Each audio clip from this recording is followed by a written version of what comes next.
She wasn't supposed to be seen.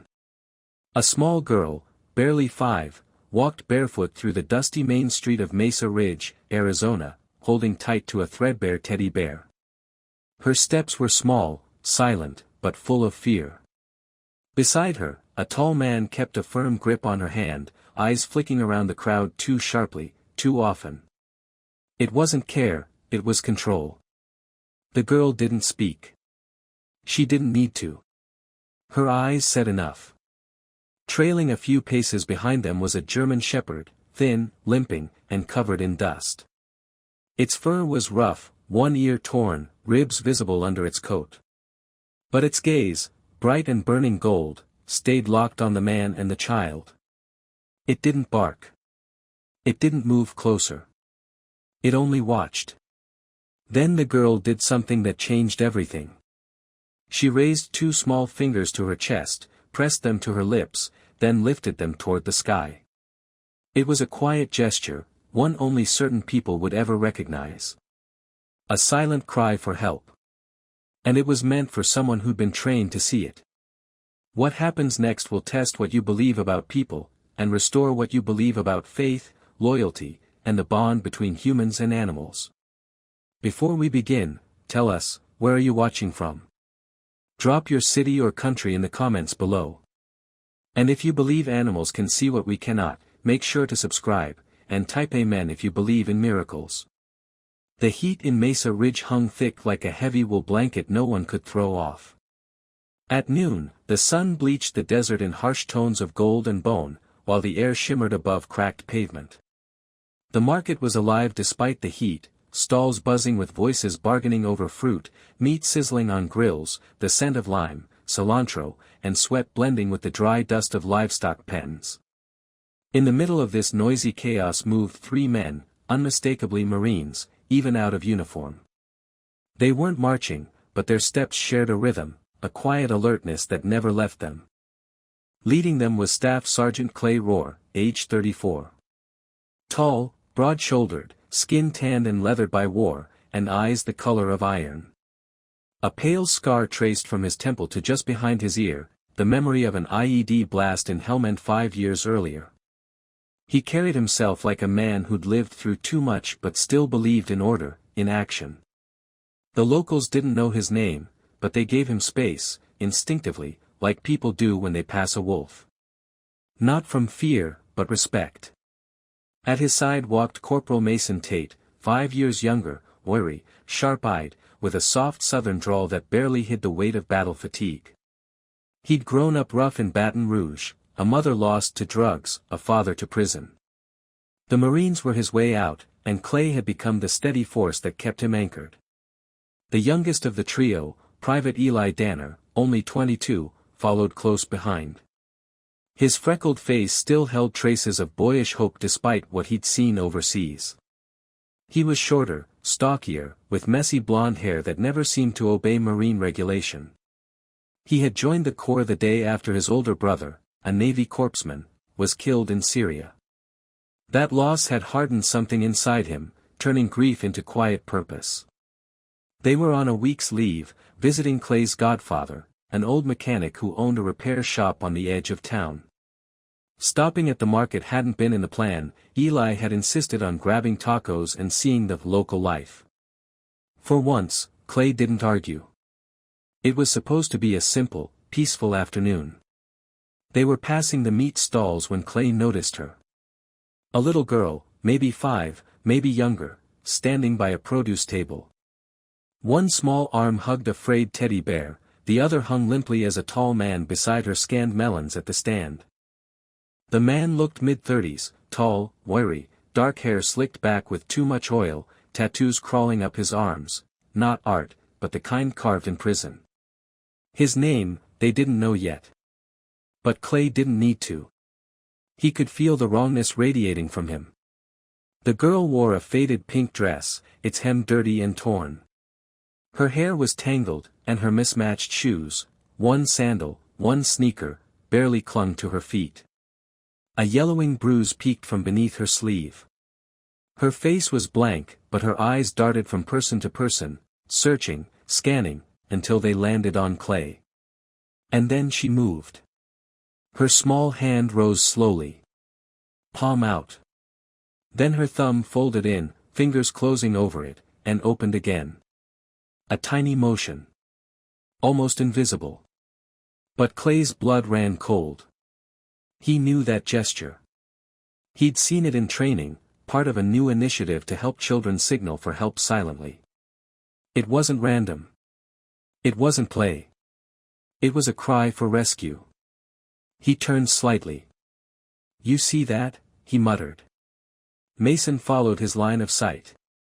"The girl?" Eli frowned. "What did she do?" "Signal for help," Clay said, voice low but firm. "That hand sign, it's from the new training. She's asking for help." "You sure?" Mason asked, tension rising.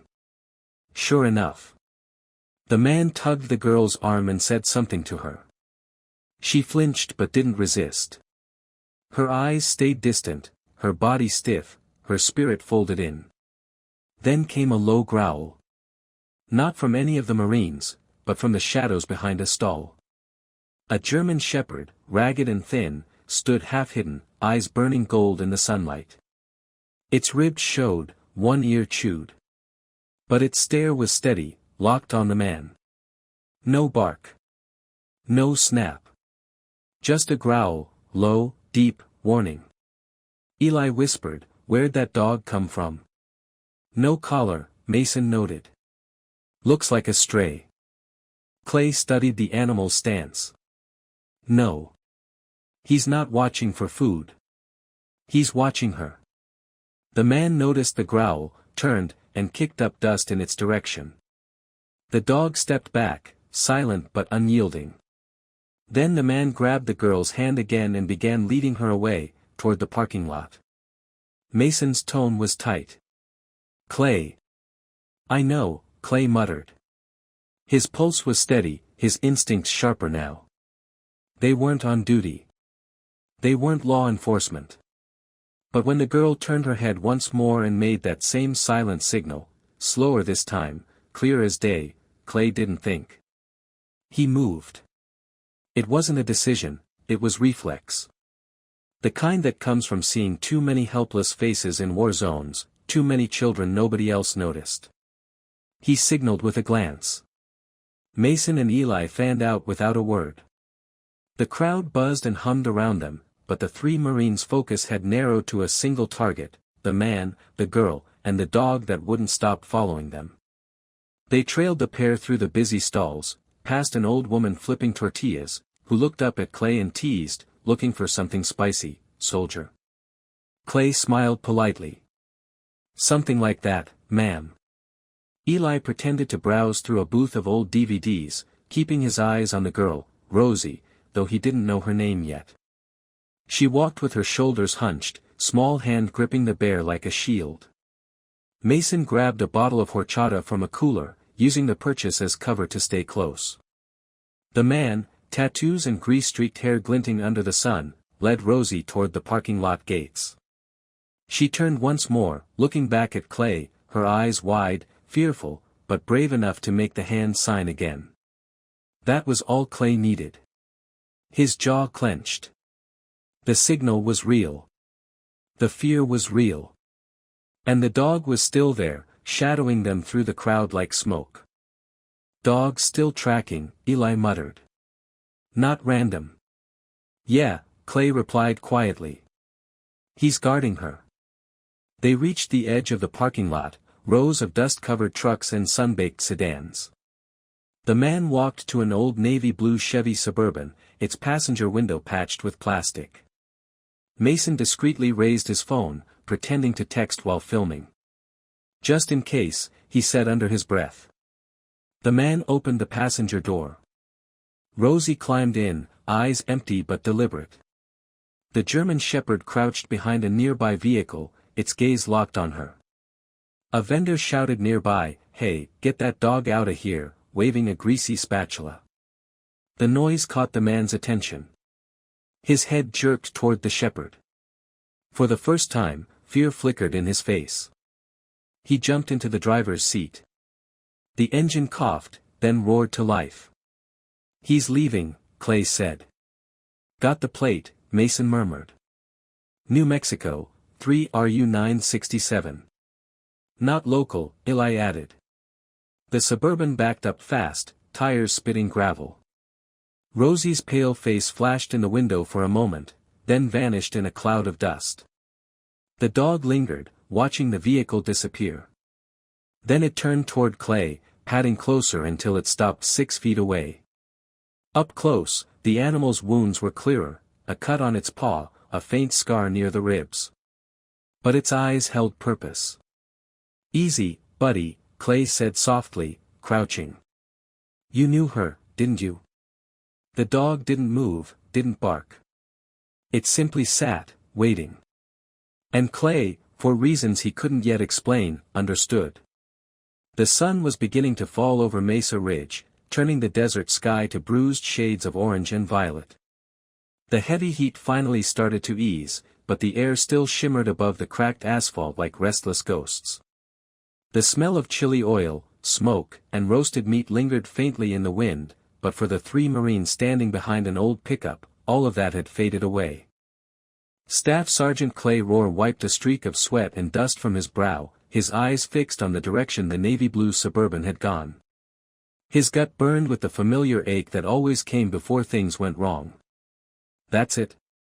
Eli asked, his voice tight with frustration. "We're just letting him drive off." "We're not cops," Mason answered, though his voice lacked conviction. He took off his cap, ran a hand through his hair, and sighed. "If we step in without cause, we're the ones breaking the law. Could be a mistake." Clay's jaw tightened. She made the signal. Twice. That wasn't some random twitch. She was asking for help. "I know," Eli muttered, kicking at the dust. "But how far do we go before we cross the line? We chase this guy, and it goes bad, we lose any shot of helping her legally. Or worse, we get arrested ourselves." The shepherd had followed them. It sat near Clay's boot now, back straight, ears flicking each time a car engine rumbled by. Its gaze stayed fixed on the road, on the same direction the Suburban had vanished. "That dog," Mason said quietly. "It's not just hanging around. It knows something. It's watching over her." Clay crouched, studying the animal's posture. "You were trained once, weren't you, buddy?" he said softly. The dog sniffed his fingers but didn't move away. That's when Clay noticed a faint tattoo inside its left ear, a small string of numbers. A military serial code. Clay's eyes narrowed. "You're no stray." A metallic click snapped their attention toward the SUV they'd rented. Eli was at the trunk, opening a small black case. Mason arched an eyebrow. "Tell me that's what I think it is." Eli held up a small rectangular device. "Portable GPS tracker. Took it from the supply stash at Pendleton before leave. Figured it might come in handy." Clay stood. "You're thinking what I'm thinking. Tag the Suburban?" Mason asked. Clay nodded. "Exactly. If we can find them again." Mason frowned. "And how do you plan on doing that? He's long gone." Clay looked down at the shepherd, whose amber eyes gleamed in the fading light. "He's already tracking her. If he can find her scent, so can we." Mason shook his head. "You're serious? You want us to follow the dog?" Clay gave him a look. "Unless you've got a better trail to follow, Corporal, yeah. That SUV can't have gone far. If they stop for gas or a red light, we've got a window." Mason hesitated, then shoved his cap back on. "Fine. But we'll need to split up, one trailing by road, one cutting through side routes. You stay on the shepherd." "I'm not sure he takes orders," Clay muttered. The dog tilted its head, as if to say, "Try me." 10 minutes later, the Marines were moving. Mason vanished into the maze of alleyways running alongside the old railroad track, moving with long, sure strides, his phone showing the GPS tag screen. Eli took the wheel of the rented SUV, circling the town's perimeter in wide loops, ready to intercept if the Suburban appeared on a main road. Clay followed the shepherd on foot. The dog moved through the streets like smoke, silent, graceful, certain. It slipped through vacant lots, ducked under fences, weaved between sheds and dumpsters, never once losing its sense of direction. Clay stayed close, his boots crunching softly on gravel. They passed an elderly woman watering a patch of dried marigolds by her porch. She paused, lowering her watering can. "You two look like trouble," she said with a knowing smile. Clay didn't slow down. "Just trying to stop some, ma'am." They reached the outskirts of town, a rundown gas station with flickering lights and a half-collapsed fence. The shepherd stopped suddenly behind a rusted stack of tires and crouched low. Clay dropped beside it and peered over the barrier. There it was. The Suburban. Parked by the pump, engine still running. The tattooed man leaned against the door, cigarette in hand, scanning the area. His stance screamed nerves, shoulders tight, head jerking every few seconds. A woman stepped out from inside the station, mid-50s, thin and sunburned, apron stained with oil and coffee. Her name tag read Linda. "You sure you should be driving with that little girl looking like she's seen a ghost?" she asked, cigarette hanging from her lips. Clay froze, every sense sharpening. The man muttered something too low to catch. Linda frowned, scoffed, and went back inside. Clay raised his phone. "Mason, gas station off Route 12, near the canyon overpass. I'm about 10 yards out. The girl's inside the car, not visible right now." Mason's voice crackled through the earpiece. "Copy that. I'm coming from the west wall. Tracker ready." "Wait for my signal," Clay whispered. "We move when he does." They didn't wait long. The man finished his smoke, opened the car door, and tossed a bag of chips onto the passenger seat. For a split second, Clay saw Rosie's face, pale, hollow, clutching that teddy bear like it was the only thing holding her together. Then, just before the door shut, her small hand rose. Thumb tucked. Fingers closed. Open. The third signal. Clay's throat tightened. He exhaled slowly. Mason crept forward in the shadows, his movement a whisper in the heat. A quick motion, one click, and the magnetic GPS tracker snapped into place beneath the Suburban's bumper. Seconds later, the vehicle rolled out of the station and disappeared down the road, leaving nothing but a swirl of dust. The shepherd stayed still, watching until the taillights vanished. Then it looked back at Clay. "We've got them now," Clay murmured. The dog gave a low chuff, almost like agreement. That night, the three Marines gathered in the dim light of Clay's godfather's garage, a cluttered space filled with tools, old carburetors, and oil-stained rags. Mason's laptop glowed faint green against the metal workbench. A single blinking red dot on the GPS map showed the Suburban's slow, steady movement east, heading toward Dusk Creek Canyon.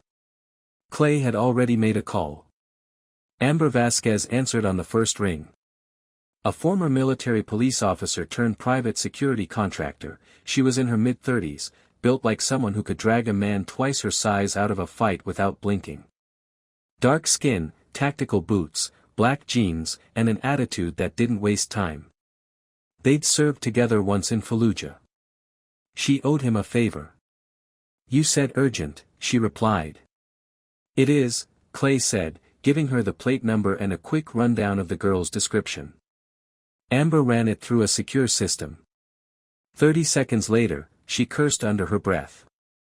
That vehicle was flagged 3 months ago. Connected to a missing child case out of Nevada. The files are sealed, but it's marked interstate interest. You're sure it's the same car? I saw the girl give the distress signal, 3 times, Clay said flatly.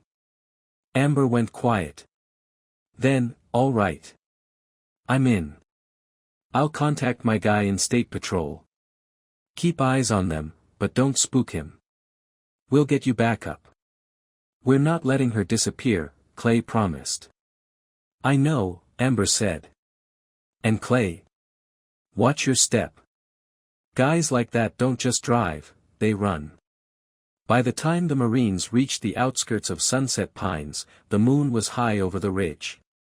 The housing complex was a decaying grid of identical beige buildings with cracked stucco walls and broken porch lights. Locals called it the boxes. Dust covered everything, the air itself felt stale.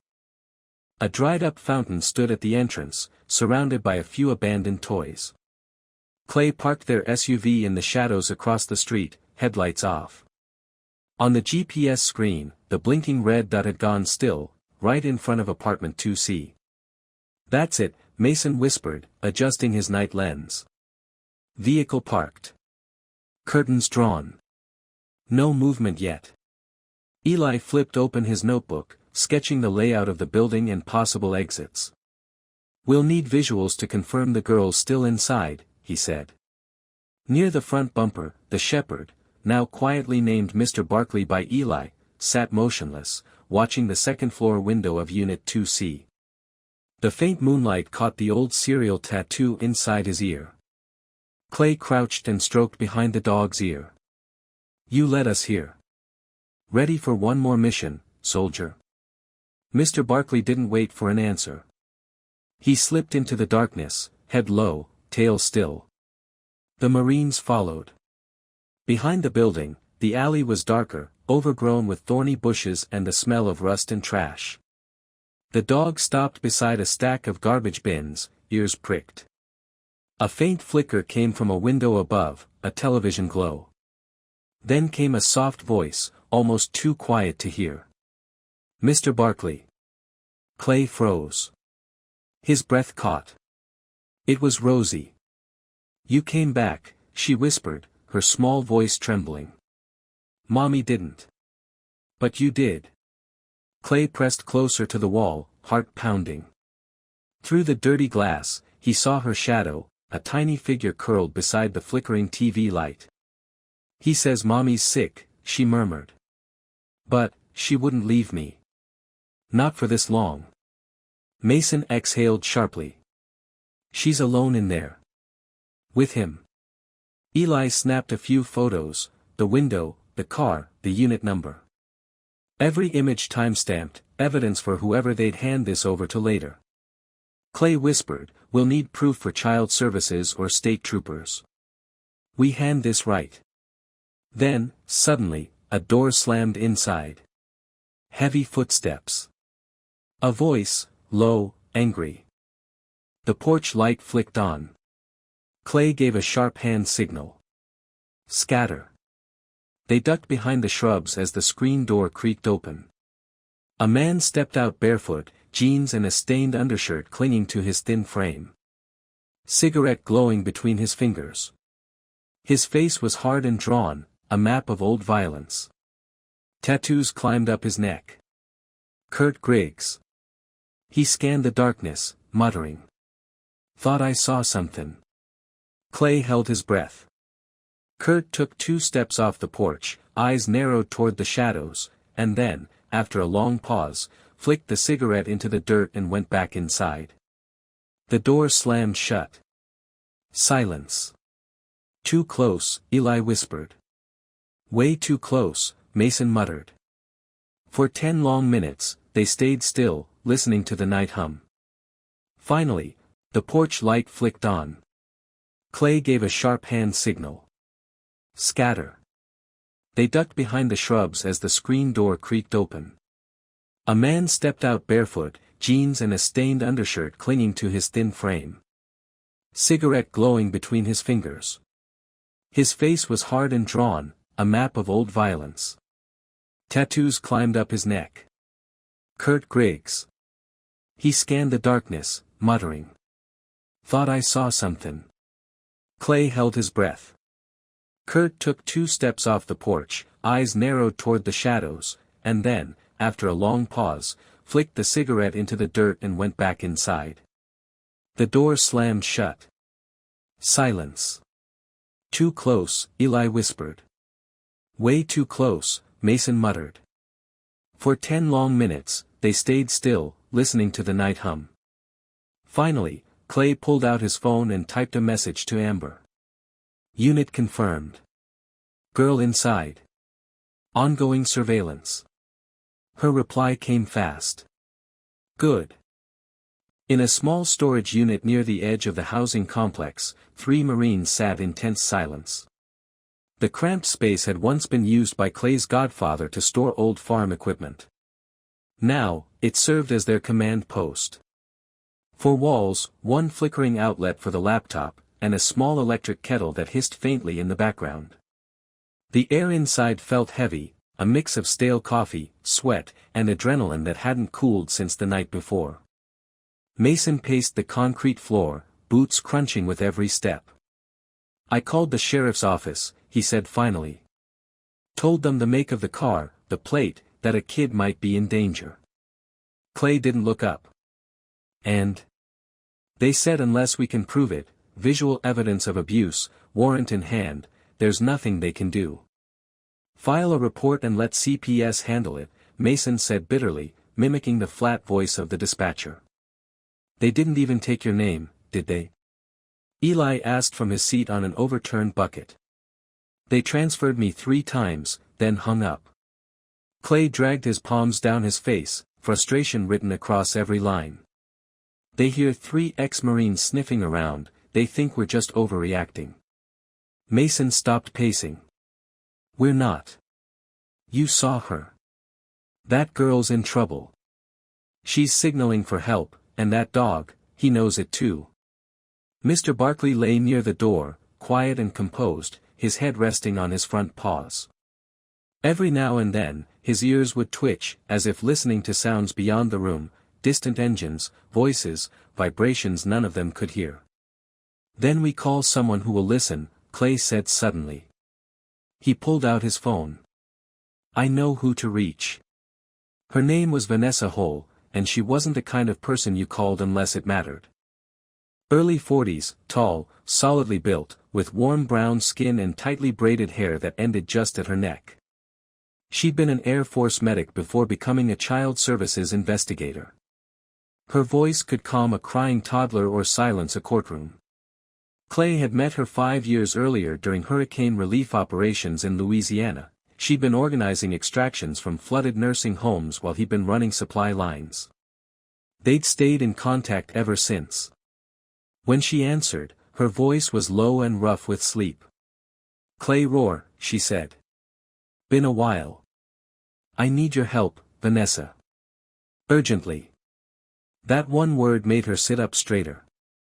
Tell me everything. Clay didn't dramatize it. He simply laid it out, the girl, the hand signals, the dog, the man, the suburban, the address, and the local authorities brushing them off. There was silence on the other end for a few seconds, followed by the sound of typing. I'm in Phoenix for a conference, Vanessa said. 2 hours out, but I can access the state database remotely. You have a name? Rosie, Clay replied. Maybe last name Monroe. We're not sure. More typing. Then a pause. No record of any child named Rosie Monroe in Arizona's system. No school, no vaccinations, no foster reports. She doesn't exist, at least not here. What about other states? Clay asked. I'd need more time to access cross-state records, she said. But I'll start a welfare check request for that address right now.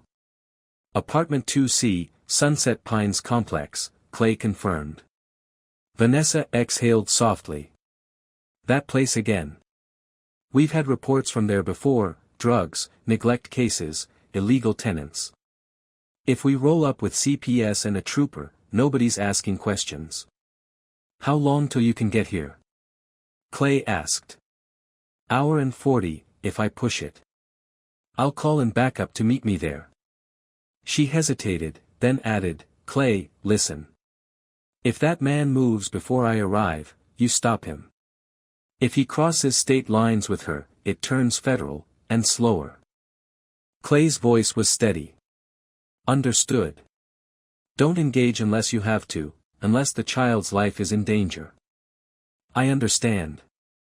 Good, Vanessa said. See you soon. Mason was already bent over the laptop when Clay hung up. The tracker's red dot had begun to flicker again. They're moving, he said. Clay's stomach sank. When?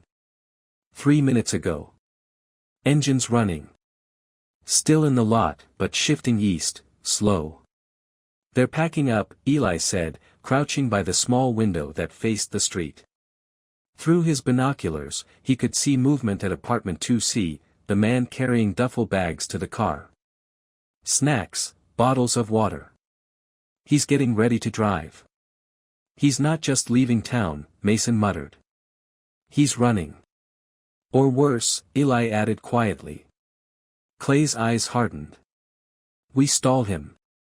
Long enough for Vanessa to get here. Mason looked up. And how exactly do we do that? Block the road? Slash his tires? Clay shook his head. Too obvious. He bolts, we lose him. Eli stood, brushing dust off his jeans. Then maybe we give him a reason to stop himself. Across the street from Sunset Pines, a narrow service alley led to an old mechanic's lot. The Marines used it as cover. Eli crouched behind a stack of discarded tires near the exit gate. Mason walked casually toward the row of mailboxes, pretending to scroll on his phone. Clay waited by a vending machine that hadn't worked in years, Mr. Barkley at his side, eyes sharp. The morning was silent except for the buzz of distant cicadas. At 8:17 a.m., the Suburban rolled slowly down the narrow drive, nose dipping as it reached the slope of the exit. Through the windshield, Clay saw Rosie sitting in the back seat. She wasn't crying, just staring out the window, her bear tucked under her chin. That was all it took. Clay stepped into the road. He didn't shout or wave. He just stood there, calm, steady, eyes locked on hers. Rosie blinked once, twice. Then her small hand rose again. Thumb in. Fingers down. Open. The same signal. Slower this time. Weaker. Almost like she no longer believed it would help. But it did. The driver slammed on the brakes. The Suburban jolted to a stop. Mason tensed at the mailbox. What the hell's he doing? The driver's door opened. Kurt Griggs climbed out, fury etched across his face. Get out of the damn road, he barked, slamming the door behind him. Clay didn't move. You deaf? Move. Just wanted to ask you something, Clay said evenly. Kurt's eyes narrowed. That kid in your car, not your business. She's my niece. No, she's not. The silence between them stretched tight as wire. Clay could hear his own pulse. Kurt's hand twitched toward the car door. Then came the sirens. 2 black and white patrol cars turned the corner, followed by a gray state vehicle and a white unmarked SUV. The lead SUV stopped first. The door opened, and Vanessa Hull stepped out, clipboard in one hand, badge clipped to her belt, braided hair pulled tight. Kurt Griggs, she called, voice steady and loud. He froze. I'm Vanessa Hull, State Child Protective Services. You and the minor in your vehicle are the subjects of a formal welfare investigation. Please step aside. Behind her, 2 uniformed officers approached the vehicle.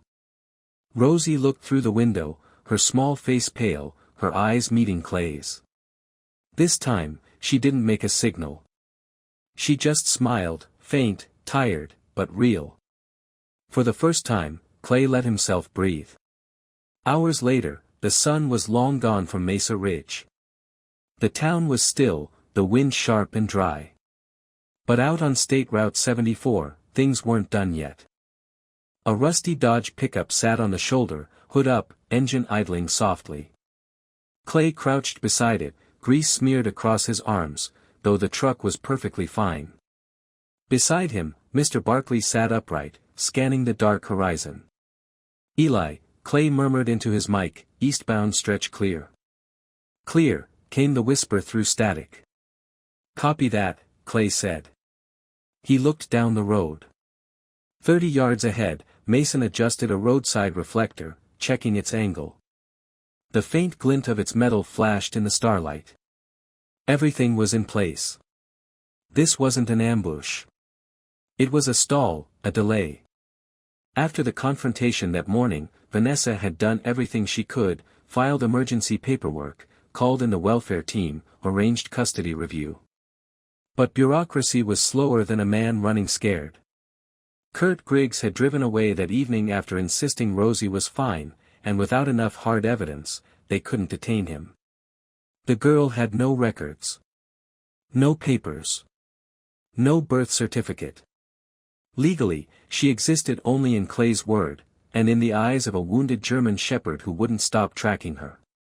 Kurt wasn't going home. He was getting out, and Clay knew it. They'd seen this pattern before, halfway across the world, men packing up to disappear before justice caught up. Not this time. Eli's voice crackled through the mic, vehicle incoming. Large frame. Slow speed. Looks like our Suburban. Clay stood. Mr. Barkley rose beside him, muscles tight beneath his coat. Moments later, headlights curved around the road. The Suburban came into view, dusty, dented, creeping forward. It slowed as it neared the Dodge. Then stopped. The driver's door opened. Kurt stepped out, cigarette glowing in his hand. He looked exhausted, hair wild, shoulders hunched. You need help, he called out, tone cautious. Clay straightened. Yeah. Fan belt's shot, I think. Engine's been whining since the last hill. Kurt blew smoke. Ain't a mechanic, but I can take a look. As he approached, Clay noted the tension in his body. The stiffness. The guarded eyes of a man who knew the walls were closing in. I got a kid with me, Kurt said suddenly. She's sleeping. So let's make it quick. No problem, Clay replied, pretending to check under the hood. Just need someone with cell signal. 30 yards back, Mason knelt in the brush, camera ready. Silent shutter. Lens cap off. Then, movement inside the Suburban. Rosie shifted in the back seat. The door creaked. Stay inside, Kurt barked. But she didn't. She peeked through the half-open window, teddy bear in her arms, eyes glassy in the dark. Then her small hand lifted again. Thumb in. Fingers down. Open. The third signal. This time, clear as daylight. Clay's chest tightened. Mr. Barkley's ears flattened, a low growl rising from his throat, steady and dangerous. What's that mutt growlin', Pat? Kurt snapped, glancing down.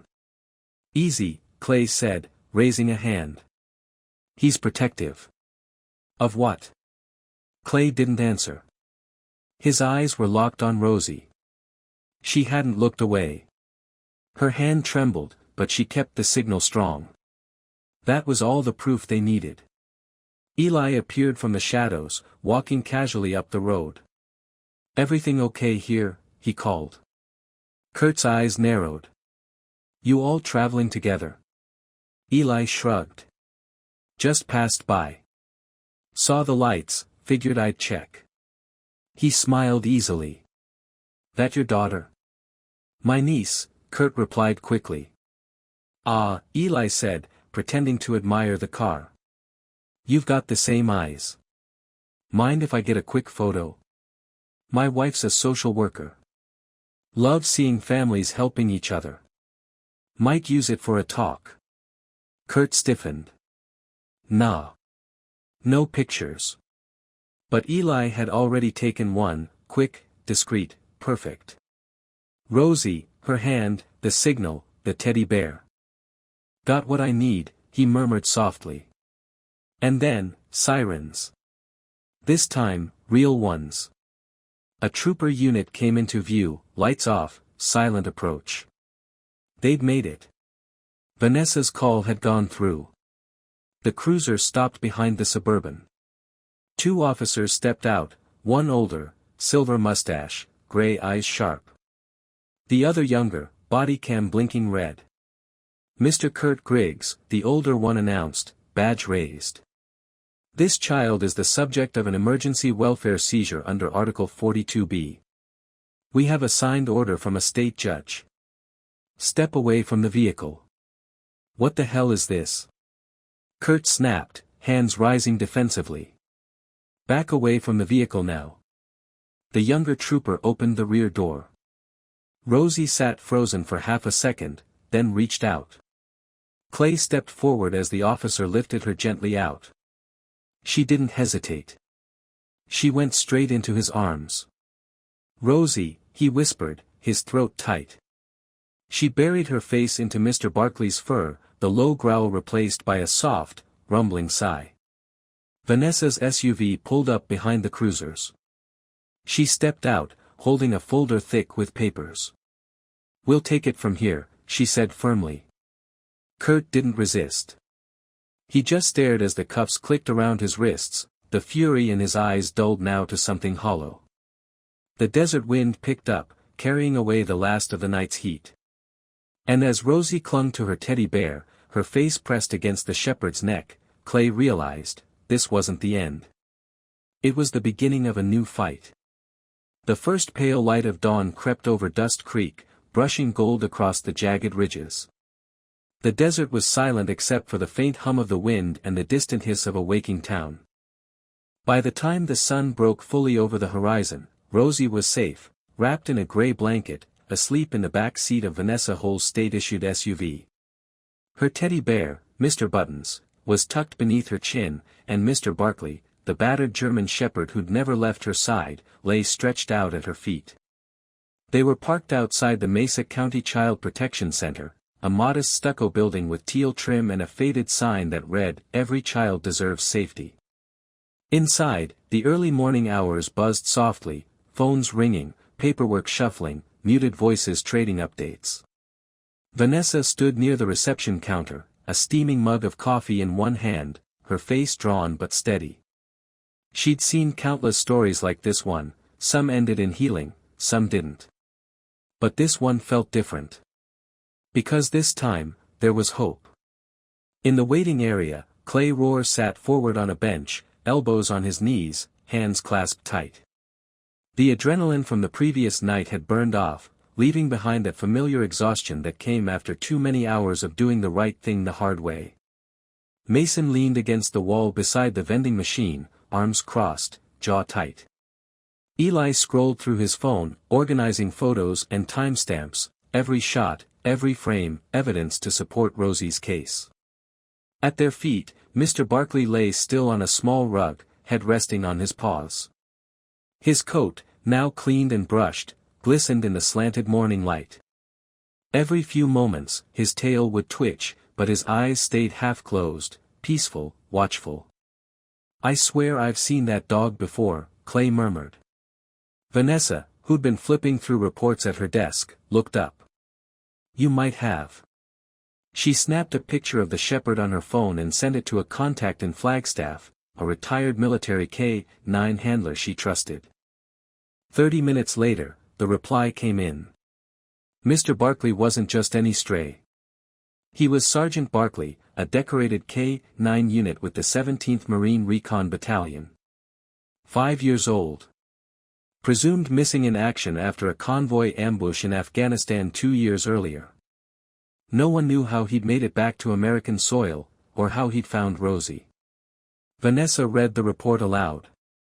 Clay exhaled, shaking his head. "Well, guess that explains why he moves like a soldier."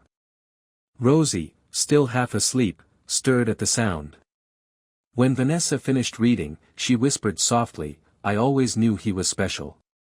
The room fell quiet for a moment, the kind of silence that carries both weight and warmth. Then Vanessa stepped forward, clipboard in hand. "Here's what we've confirmed so far," she said, her tone calm but focused. Rosie's mother is Tasha Monroe, age 31. No criminal record. Last known address in Prescott. 2 months ago, she filed a protection order against Kurt Griggs, then disappeared before the case processed. She was afraid he'd find her. So he tracked her anyway, Mason said. Yeah, Vanessa replied. Tasha left Rosie temporarily with a trusted friend while she tried to get into a women's shelter. Griggs showed up there with forged custody papers and took Rosie. The friend didn't question it, probably scared, too. She's being interviewed now. Clay asked quietly, what about the mother? Any word if she's still alive? Vanessa hesitated, flipped a page. At first, no. There were no records, nothing current. But I sent out a statewide welfare alert early this morning. She glanced down at her phone and smiled slightly. 10 minutes ago, we got a hit. A women's shelter in Glendale just confirmed they have a woman under a false last name. Broken phone, bruised ribs, said she lost her daughter and couldn't go to police. It's her, Tasha Monroe. She's alive. Eli let out a slow breath he hadn't realized he'd been holding. Mason lowered his head, whispering, thank God. Clay rubbed a hand across his face. Does she know her daughter's safe? She does now, Vanessa said softly. I just spoke to her. She's on her way here. Should arrive within the hour. Clay nodded, his throat tightening. Guess the dog saved 2 lives, then. An hour later, a dusty blue sedan pulled up outside the center. The woman who stepped out looked like she'd been through hell and halfway back.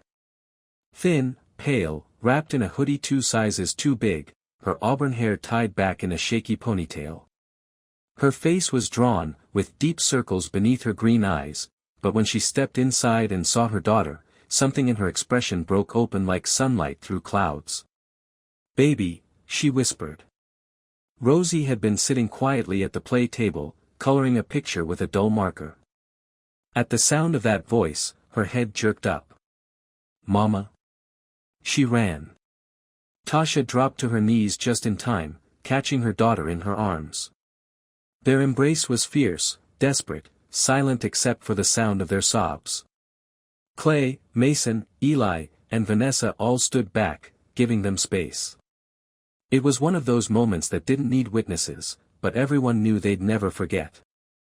I'm so sorry, Tasha whispered into Rosie's hair. I never meant to leave you. Rosie pulled back slightly, one hand resting on Mr. Barkley's head. He kept me safe, Mama, she said softly. He never let me be alone. Tasha looked at the dog, eyes glassy. You did, didn't you? Her gaze met Clay's then, confused, grateful, overwhelmed.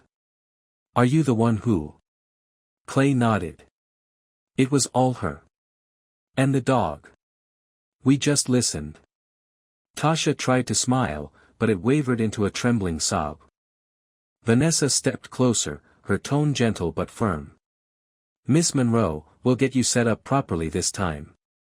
Legal protection, medical care, counseling for both of you, and we're arranging to have Sergeant Barkley officially certified as your daughter's emotional support companion, if that's what you'd like. Tasha hugged Rosie tighter, tears streaking down her cheeks. I want whatever keeps her safe. That evening, the Marines stood together outside the center.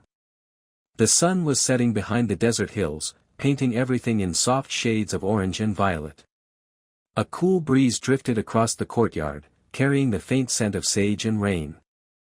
A nearby wind chime clinked softly, its sound like a sigh of relief after a long battle. Mason shoved his hands in his pockets. Well, he said, glancing at the others, not exactly the kind of vacation I pictured. Eli grinned faintly. No beaches, no cold beers, just child trafficking and K-9 miracles. Clay chuckled under his breath. You complaining? Not a chance, Eli replied. Mr. Barkley sat beside Clay, his coat shining under the courtyard light. He looked different now, restored, almost regal.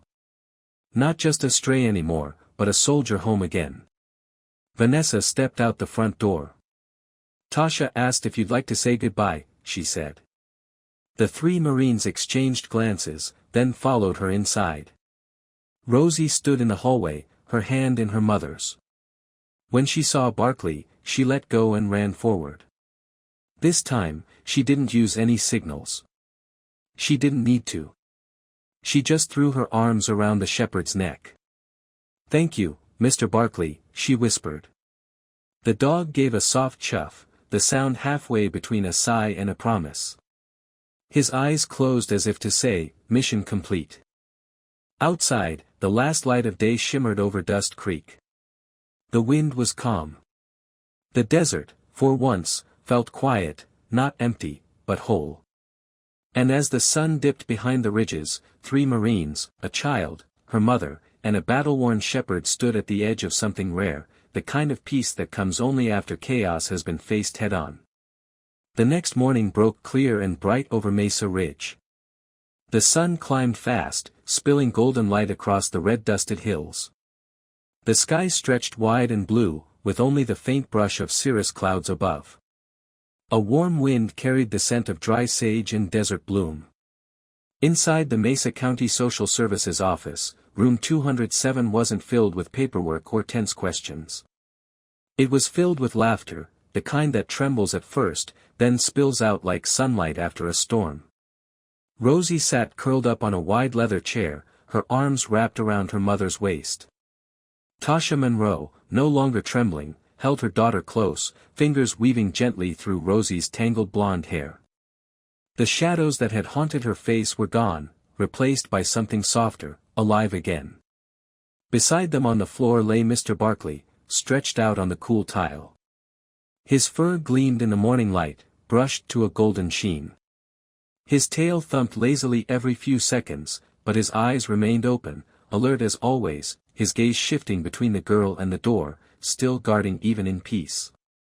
On the nearby table sat a small vase of sunflowers, bright and simple, a gift from Helena, the elderly social worker who had taken a special interest in their case. Helena watched from behind her reading glasses, smiling quietly. She'd seen hundreds of reunions over the years, but few that felt this pure. Neither Tasha nor Rosie reached for the tissues Helena offered.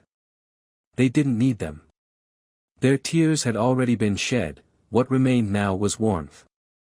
In the hallway outside, Staff Sergeant Clay Rohr paused before the door, his hand resting on the frame. Beside him stood Mason Tate and Eli Danner, both in casual desert-toned clothes that looked a little too disciplined for an office setting. The three Marines stood silently, watching through the half-open doorway. None of them spoke. They didn't need to. There was reverence in the moment, the kind that comes when soldiers recognize that, for once, the mission ended with life instead of loss. Vanessa Hull noticed them first. She crossed the hall, clipboard in hand, and smiled faintly. "Looks like they've been waiting for you," she said quietly. When Rosie saw them step in, her face lit up like morning itself. She didn't run to Clay or Mason or Eli, not at first. She ran straight to Mr. Barkley, who immediately lifted his head and wagged his tail, as if he'd been waiting for this exact moment. Rosie threw her arms around his neck and buried her face in his fur. "I told you," she whispered, her voice muffled. "You belong with me." Tasha rose from the chair, her smile trembling but real. The bruises that had once marked her skin were fading, replaced by color and strength. She looked at Clay with tear-bright eyes. "You didn't have to get involved," she said softly. "But you did. I don't even know how to thank you." Clay raised a hand gently. "You don't need to thank us. Rosie's the one who spoke up. We just listened." Mason chuckled. "And followed a very stubborn dog." Eli grinned. "Who, by the way, might actually outrank us now." That earned a laugh, the first light-hearted sound in what felt like ages. Rosie looked up, her hand still resting on Mr. Barkley's neck. "Can he stay with me?" she asked. The room went quiet. Everyone turned toward Clay, who looked down at the shepherd. Mr. Barkley met his eyes, a long, silent look between two soldiers who had both seen too much. Clay knelt beside them. "This dog's been through things most people couldn't imagine," he said softly. "He's seen fear, war, loss. But through it all, he kept protecting people. That's what Marines do." Rosie nodded, eyes wide and serious. "But," Clay continued, "he deserves peace now. And sometimes, peace means choosing where you belong. If Mr. Barkley wants to stay, he will." He looked at the dog again. Mr. Barkley shifted closer to Rosie, lowering his body until his head rested on her lap. His tail gave one slow thump, his body curling protectively around the little girl. Clay smiled. "I think he's already decided." That afternoon, as the paperwork was finalized, Vanessa approached the Marines in the hallway. She carried a small off-white envelope sealed with a crayon drawing of a sun and a heart. "Rosie asked me to give you this," she said. Clay took it carefully. Inside was a folded piece of paper covered in uneven handwriting. "Dear soldiers. Thank you for seeing me. I was hiding, but you saw me anyway. Mr. Barkley helped, but I think you listened with your heart. This is us. Love, Rosie." Tucked inside was a simple drawing. 3 stick-figure men in big boots stood next to a large dog. One held a phone, one a camera, one knelt beside the dog. Next to them was a little girl holding a teddy bear, with a smiling woman behind her. Above them all, a yellow sun beamed down with a happy face, and in bright, uneven letters were written the words, "We are safe now." None of the Marines spoke for a while.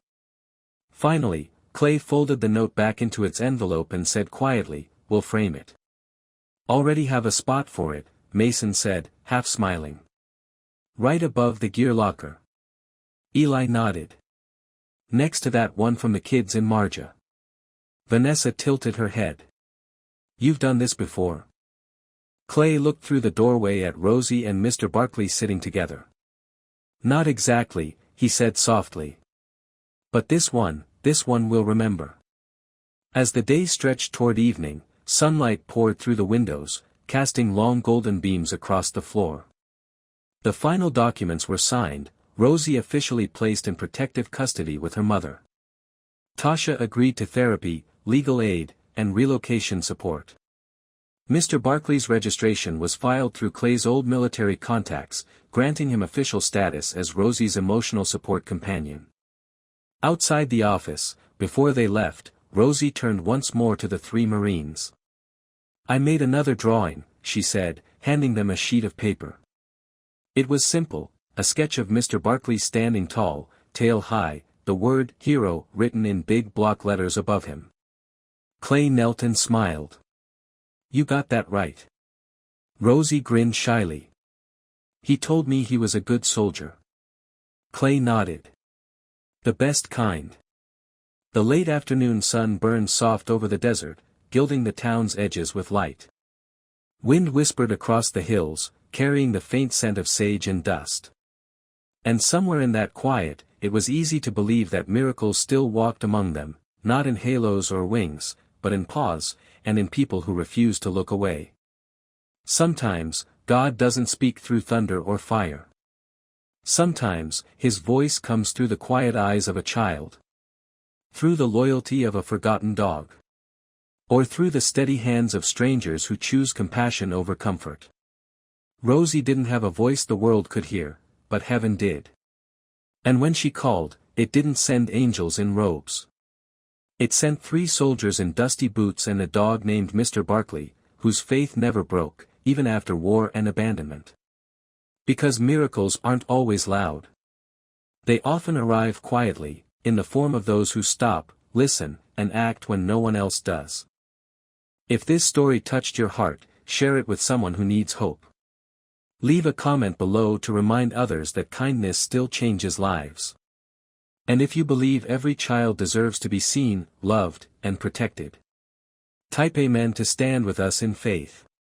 May the Lord bless you and keep you wherever your journey leads.